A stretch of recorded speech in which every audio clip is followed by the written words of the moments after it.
नमस्कार दोस्तों, स्वागत है आपके अपने यूट्यूब चैनल एनालिसिस क्लासेस में। दोस्तों, आज इस क्लास में BBMK सेमेस्टर 2 का previous year question paper political science का जनरल पेपर है सेमेस्टर 2। आप देख सकते हैं 2021 का है प्रीवियस ईयर क्वेश्चन पेपर। तो चलिए देखते हैं एग्ज़ाम का पैटर्न क्या था, क्योंकि आपका एग्ज़ाम बहुत नज़दीक है। आपका जो एग्ज़ाम होने वाला बिल्कुल इसी पैटर्न पर एग्ज़ाम लिया जाएगा। ये BBMK का अपना सिलेबस है। 2021 में पिछले बार एग्ज़ाम हुआ था सेमेस्टर 2 का, उसी का क्वेश्चन पेपर है प्रीवियस ईयर का। तो चलिए देखते हैं प्रश्न का पैटर्न क्या था। यहाँ पे आप देख सकते हैं आपको 5 प्रश्न को सॉल्व करना है। Answer any 5 question in which question number 1 is compulsory. आने किन्हीं 5 प्रश्नों का उत्तर जिनमें से प्रश्न संख्या 1 जो है आपका अनिवार्य रहेगा। 1 नंबर को आपका ऑब्जेक्टिव और शॉर्ट टाइप के प्रश्न मिलाकर पूछ लिया जाता है। तो चलिए देखते हैं ऑब्जेक्टिव का प्रश्न का लेवल क्या रहा, क्योंकि आपका जो इस बार BBMK सेमेस्टर 2 में जो आपका एग्जाम होने वाला बिल्कुल इसी पैटर्न पर एग्जाम लिया जाएगा। BBMK को अपना सिलेबस जारी कर दिया गया, तो उसी आधार पर पिछले बार परीक्षा लिया गया था 2020-23 के सेशन में। तो आपका जो इस बार भी एग्ज़ाम होने वाला है इसी पैटर्न पर आधारित एग्ज़ाम लिया जाएगा। तो आप देख सकते हैं जो पिछले बार प्रश्न में पूछा गया था, निम्नलिखित प्रश्नों में से सही उत्तर का चुने, जिनमें से आपका क्वेश्चन नंबर 1 में है ए है। देख सकते हैं क्वेश्चन नंबर प्रत्येक जो है 1 नंबर का रहने वाला है और यहाँ से आपका 8 क्वेश्चन पूछा जाएगा।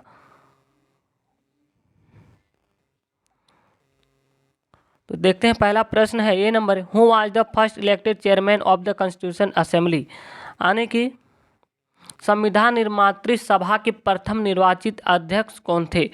तो इसका जो आपका राइट आंसर हो जाएगा क्वेश्चन नंबर ए का, संविधान निर्मात्री सभा के प्रथम निर्वाचित अध्यक्ष जो थे वो थे डॉक्टर राजेंद्र प्रसाद। आपका राइट आंसर ऑप्शन नंबर सी।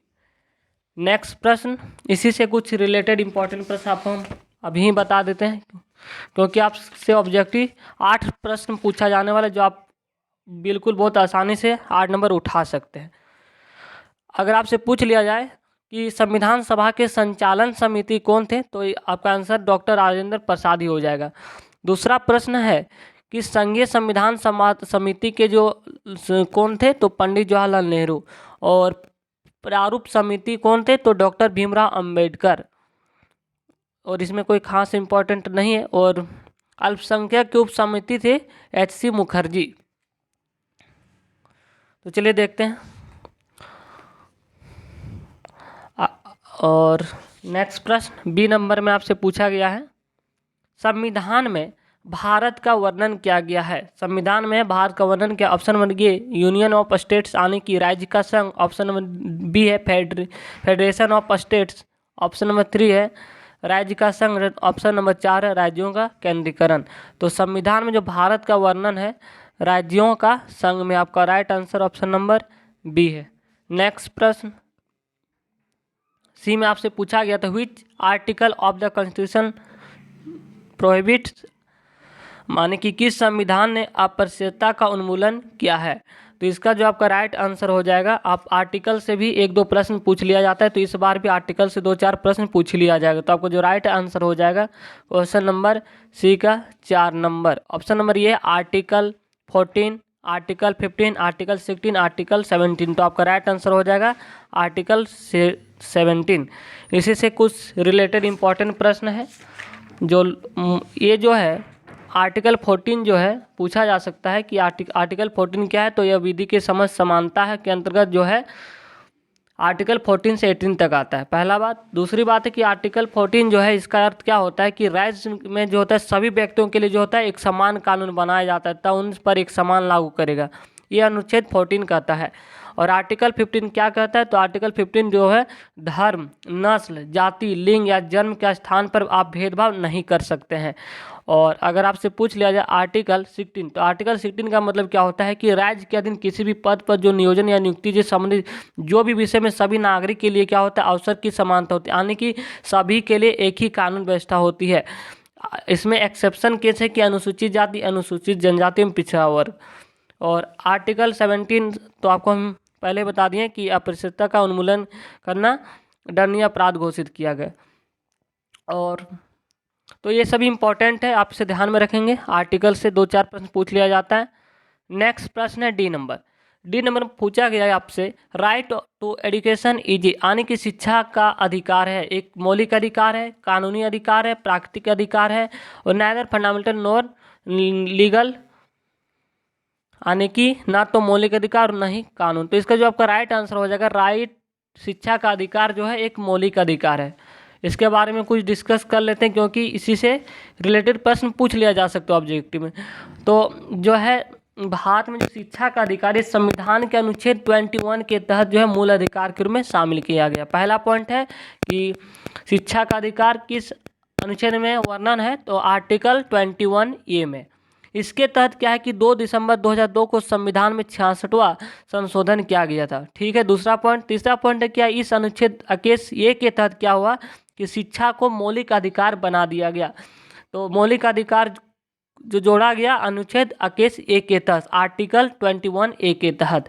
इसके तहत क्या होता है कि इस मूल अधिकार के लिए साल 2009 में निःशुल्क व अनिवार्य बाल शिक्षा का अधिकार अधिनियम बनाया गया। तो आपसे पूछा जा सकता है कि शिक्षा का अधिकार अधिनियम कब बना, तो आपका राइट आंसर हो जाएगा 2009 में।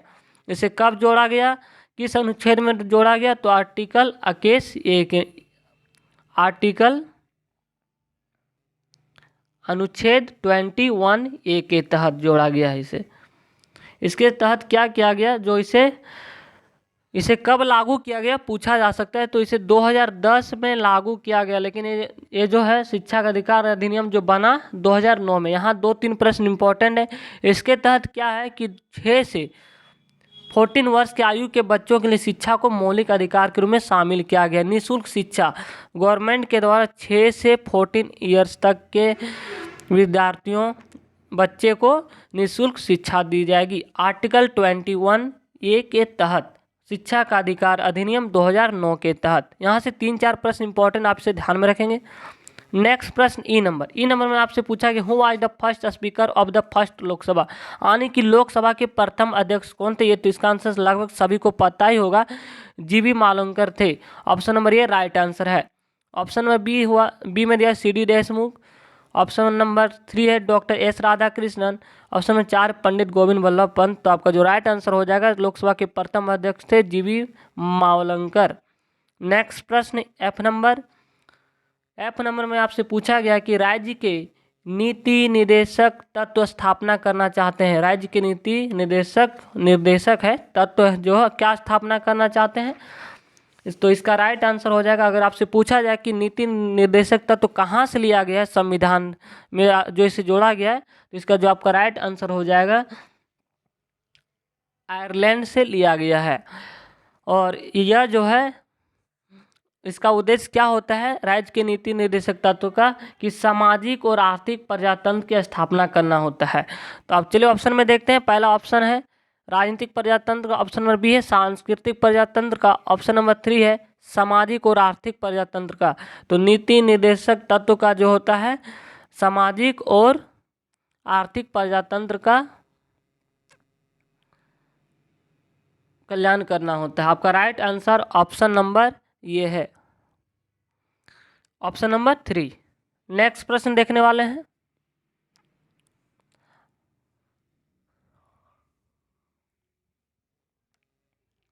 जी नंबर में आपसे पूछा गया which state send the maximum representative to the Lok Sabha, यानी कि लोकसभा में किस राज्य के जनप्रतिनिधि सबसे ज़्यादा जाते हैं। तो लोकसभा में जो होता है सबसे अधिक सीटों की संख्या जो होती है उत्तर प्रदेश में। ऑप्शन नंबर 4 आपका राइट आंसर है, इस सभी को पता होगा।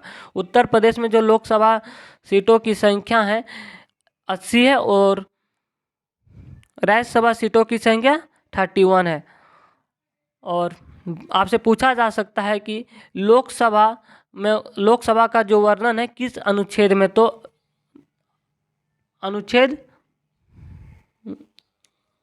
लोकसभा का आपका राइट आंसर हो जाएगा इसका, लोकसभा का जो वर्णन है आर्टिकल 81 में है। इससे भी प्रश्न पूछा जा सकता है। नेक्स्ट प्रश्न आपसे इसी से रिलेटेड प्रश्न पूछा जा सकता है कि लोकसभा सीटों की कुल संख्या कितनी है। तो लोकसभा सीटों की कुल संख्या जो है 245 है। और राज्यसभा सीटों की संख्या कितनी है? तो राज्यसभा सीटों की संख्या जो होता है 245। इनमें से क्या होता है कि 12 सदस्य जो होता है राष्ट्रपति के द्वारा मनोनीत होते हैं। नेक्स्ट प्रश्न एच नंबर में पूछा गया आपसे, राष्ट्रपति द्वारा राज्यसभा के कितने सदस्य मनोनीत होते हैं? यहाँ आपका प्रश्न पूछ लिया गया है कि राज्यसभा के कितने सदस्य मनोनीत होते हैं, तो हमने अभी बताया कि 12 सदस्य जो होते हैं मनोनीत होते हैं। आपका राइट आंसर हो जाएगा ऑप्शन नंबर 3, जिनमें से राज्यसभा में कुल सीटों की संख्या कितनी होती है? तो 245, जिनमें से 12 सदस्य जो होते हैं राष्ट्रपति के द्वारा मनोनीत होते हैं। नेक्स्ट प्रश्न पूछा गया शॉर्ट टाइप के प्रश्न, एक का 8 ऑब्जेक्टिव रहने वाला और बी में 2 शॉर्ट टाइप के प्रश्न, 2 क्वेश्चन प्रत्येक 4 नंबर का रहने वाला है। तो ए नंबर तो क्वेश्चन नंबर 1 में 16 मार्क्स का कंप्लीट हो चुका है। अब आपको चलिए देख लेते हैं शॉर्ट टाइप के प्रश्न। पहला आपसे पूछा है समानता का अधिकार। समानता का अधिकार के बारे में आपको बताना है, इसके बारे में संक्षिप्त टिप्पणी आपको लिखना है। और दूसरा आपसे पूछ लिया गया है न्यायिक पुनर्लोकन, यानी कि आपसे समानता का अधिकार कहा जाए तो इसका अनुच्छेद 14 से 18 में वर्णन है। अगर आपको इसके बारे में पता हो तो लिख सकते हैं। तो यहाँ से मौलिक अधिकार से पूछ लिया गया। तो मौलिक अधिकार जो होता है 6 होता है, आपको हम बता देते हैं। समानता का अधिकार जो कि अनुच्छेद 14 से 18 तक आता है। स्वतंत्रता का अधिकार ये जो आर्टिकल 19 से 22 तक आता है। शोषण के विरुद्ध अधिकार, धार्मिक स्वतंत्रता अधिकार, शिक्षा संबंधी अधिकार और संस्कृति, और 6 में है संवैधानिक उपचार अधिकार। तो मौलिक अधिकार जो है 6 होता है। ये भी पूछा जा सकता है आपके ऑब्जेक्टिव में। तो आपका 1 नंबर कंप्लीट हो चुका है, 16 मार्क्स। अब आपसे यहाँ से 4 प्रश्न को सॉल्व करना है। शॉर्ट टाइप के प्रश्न में आपको 4 प्रश्न को सॉल्व करना और प्रत्येक प्रश्न इस बार के पैटर्न में 16 नंबर का पूछा जाएगा। तो यहाँ से आप 64 मार्क्स का प्रश्न पूछा जाएगा लॉन्ग टाइप के प्रश्न में। तो चलिए देखते हैं। पहला प्रश्न आपसे पूछा कि भारतीय संविधान की विशेषताओं का वर्णन करें। ये बिल्कुल इंपॉर्टेंट प्रश्न है। अगर आपका पॉलिटिकल ऑनर्स हो तो आप भी इसे ध्यान में रखेंगे, और अगर आप जनरल हो फिर भी आपसे ध्यान में रखेंगे। ये हर बार पूछ लिया जाता है। अगर जेनिक इलेक्टिव फिर भी आपसे ध्यान में रखेंगे। या तो मौलिक कर्तव्य का वर्णन, यहाँ से 2 प्रश्न अक्सर पूछ ही लिया जाता है 16 मार्क्स का। आप इसे लॉन्ग टाइप के प्रश्न में ध्यान रखेंगे। नेक्स्ट प्रश्न पूछा गया है भारतीय संविधान, क्वेश्चन नंबर 3 है, उल्लेखित मौलिक अधिकारों का आलोचनात्मक समीक्षा करें। 16 मार्क्स का देख सकते हैं। इस बार का जो BBMQ का अपना सिलेबस है, प्रत्येक प्रश्न जो है 16 मार्क्स का रहने वाला है। पिछले बार क्या होता था कि यहाँ से 15 मार्क्स का ही पूछा जाता है, यहाँ से 1 नंबर बढ़ा दिया गया है। और आपका ऑब्जेक्टिव पिछले बार कहा जाए तो 5 क्वेश्चन ही पूछा जा सकता है और प्रत्येक प्रश्न 2 नंबर का रहता है। इस बार 8 क्वेश्चन 8 नंबर का पूछा जा रहा है। नेक्स्ट प्रश्न है क्वेश्चन नंबर 4 में आपको लॉन्ग टाइम में पूछा गया है, भारत के राष्ट्रपति संवैधानिक स्थिति में उनकी शक्तियों के कार्यों का प्रकाश मूल्यांकन करें। क्वेश्चन नंबर 16 है। क्वेश्चन नंबर 4 है, 16 मार्क्स का पूछा जाएगा। क्वेश्चन नंबर 5 में आपसे पूछा है भारत के सर्वोच्च न्यायालय के गठन एवं कार्यों का वर्णन करें। क्वेश्चन नंबर 6 में पूछा गया है कि लोकसभा की रचना, कार्यों और शक्तियों का वर्णन करें। यहाँ से भी पूछा जा सकता है कि मुख्यमंत्री का क्या पावर होता है, राज्यसभा का क्या पावर होता है, लोकसभा का क्या शक्तियाँ होती, इनका वर्णन के बारे में आपसे पूछा जा सकता है यहाँ से शक्तियाँ के बारे में। तो आप इसे ध्यान में रखें। Question number 6। क्वेश्चन नंबर 7 में पूछा गया है मुख्यमंत्री की नियुक्ति तथा उनके कार्यों का आलोचनात्मक वर्णन करें। ये भी क्वेश्चन नंबर 16 मार्क्स का है। नेक्स्ट प्रश्न है आपसे पूछा जा सकता है कि राष्ट्रपति की क्या शक्तियाँ होती, संसद की क्या शक्ति, ये सभी इंपॉर्टेंट प्रश्न है। क्वेश्चन नंबर 8 में पूछा गया भारतीय संविधान की प्रस्तावना के महत्व का वर्णन करें। प्रस्तावना जैसे हम भारत के लोग, भारत के प्रभु संपन्न समाजवादी पंथप्रिय लोकतांत्रिक गणराज्य बन, ये होता है भारतीय संविधान की प्रस्तावना। तो आप इसे याद करेंगे। अगर आप उसको लिख भी देते हैं, हर NCERT बुक में लिखा रहता है, फिर भी आपको यहाँ से 8 से 10 नंबर मिल सकता है। और अगर आप इसका वर्णन कर पाते हैं तो यहाँ से आप 16 मार्क्स उठा सकते थे। नेक्स्ट प्रश्न 9 नंबर में जो इस बार का सिलेबस में आर्ट्स में जितने भी प्रश्न पूछे जाते हैं, अंतिम क्वेश्चन जो आपका होने वाला है बिल्कुल शॉर्ट टाइप के प्रश्न पूछा जाता है। निम्नलिखित में से किन्हीं 2 पर संक्षिप्त लिखना रहता है। अगर आप क्वेश्चन नंबर 9 को सॉल्व करते हैं तो 4 प्रश्न दिया रहेगा, यहाँ पे 2 प्रश्न को सॉल्व करना है। आपका ए में है राष्ट्रपति की आपातकालीन शक्तियां हैं, इसके बारे में लिखना है। राज्यसभा की विशेष शक्तियां, देख सकते हैं यहाँ भी पूछा गया शक्तियां के बारे में। अगर आपसे पूछा जा सकता है, अगर इसी से रिलेटेड आपसे प्रश्न पूछा जा सकता है कि लोकसभा की क्या शक्तियाँ होती है, इसके बारे में आपको लिखना रहता है। और सी नंबर में पूछा गया है कि भारतीय चुनाव आयोग की संरचना, और डी में मौलिक कर्तव्य। यहाँ से 4 प्रश्न में से आपको 2 ही प्रश्न का लिखना होता है। अगर आप क्वेश्चन नंबर 9 को सॉल्व कर दे, आपको इस बार जो BBMP सेमेस्टर 2 का एग्जाम होने वाला पॉलिटिकल साइंस जेनरिक पेपर और जनरल, बिल्कुल इसी पैटर्न, ऑनर्स का हो भी तो इसी पैटर्न पर एग्जाम लिया जाएगा। पैटर्न में कोई चेंजेस नहीं हुआ है। तो थैंक यू गाइस, अगर वीडियो को पसंद आए तो चैनल को सब्सक्राइब कर लें ताकि आपको आने वाले वीडियो को नोटिफिकेशन समय पर मिल सके। आपको जो अगला वीडियो आने वाला है पॉलिटिकल साइंस का इंपॉर्टेंट प्रश्न, ऑब्जेक्टिव टाइप के प्रश्न आने वाले, इस चैनल को सब्सक्राइब कर लें।